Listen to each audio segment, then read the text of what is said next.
महाराष्ट्रातल्या वेगवेगळ्या स्पॉटवर जिथं धबधबे आहेत, जिथं नद्या आहेत, जिथं ओढे आहेत, जिथं नाले आहेत, अशा ठिकाणी जातात आणि तिथं आनंद घेण्याचा प्रयत्न करतात, भिजण्याचा प्रयत्न करतात.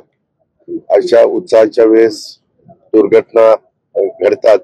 मागे भुशी डॅमला पण घडलेली तुम्हाला आठवत असेल. आणि त्याच्यामुळं जेवढं त्याच्यात सुरक्षित होता आणि पोलीस जिथं जास्त गर्दी असते तिथं पोलिसांची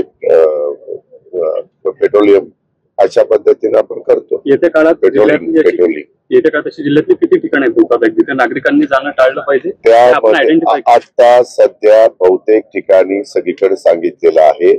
आता ही कमिटी आहे, ती कमिटी त्या संदर्भामध्ये कुठले अति धोकादायक आहे, कुठले जाण्याच्या योग्यतेचे, ह्या सगळ्या गोष्टीचा अभ्यास करून ते सांगतील आणि त्या जिथं अति धोकादायक आहे तिथं सर्वांना बॅन केलं. दादा आता तर सगळ्यांना बॅन केलं. पूल पडल्यानंतर दुर्घटना घडली, ही गोष्ट खरी आहे. काही लोक गेले पण, परंतु प्रश्न फक्त पुलाचा नाहीये, इथल्या सुरक्षित पर्यटनाचा देखील आहे. शेकडो हजारो पर्यटक आले होते, त्यावेळेस कुठल्याही प्रकारे पोलीस प्रशासन या ठिकाणी उपलब्ध नव्हतं. एक बोर्ड लावलाय, त्या पाठीचा आधार घेऊन प्रशासन आपला हात वर करण्याचा प्रयत्न करतंय. प्रशासन कमी पडतंय, मावळचं पर्यटन बदनाम होतंय. त्याच्याबद्दल तरी काही त्याबद्दलच चौकशी समिती नेमलेली आहे. सांगितलेलं नीट ऐकत चला. हे जे काही दुर्घटना घडली, अशा प्रकारची दुर्घटना पुन्हा घडू नये म्हणून जिल्हाधिकारी हे आमचे तिथले जिल्ह्याचे प्रशासनाचे प्रमुख असतात.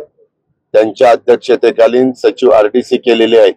PWDचे अधीक्षक अभियंता, जलसंपदाचे अधीक्षक अभियंता, वन विभागाचे उपवन संरक्षक असे त्या कमिटीमध्ये टाकलेले. त्याचा GR पण काढलेला आहे आणि त्या पद्धतीनं त्यांना त्यांची समिती नेमून त्यांना लवकरात लवकर चौकशी करून अहवाल द्यायला सांगितलेला आहे.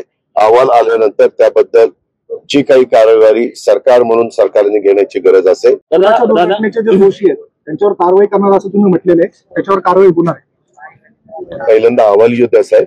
अहवाल आल्यानंतर आपण या विषयावर माळेगावचा प्रचार हा विषय इथं नाही.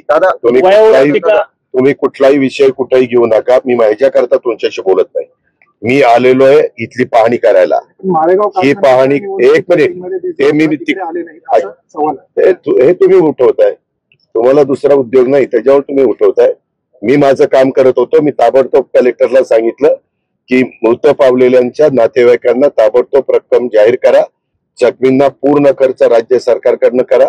आम्ही आमचं काम करत असतो. कधी कधी काही काहींना TRP वाढवण्याच्या करता आमच्या तोंडी काही पण शब्द टाकतात.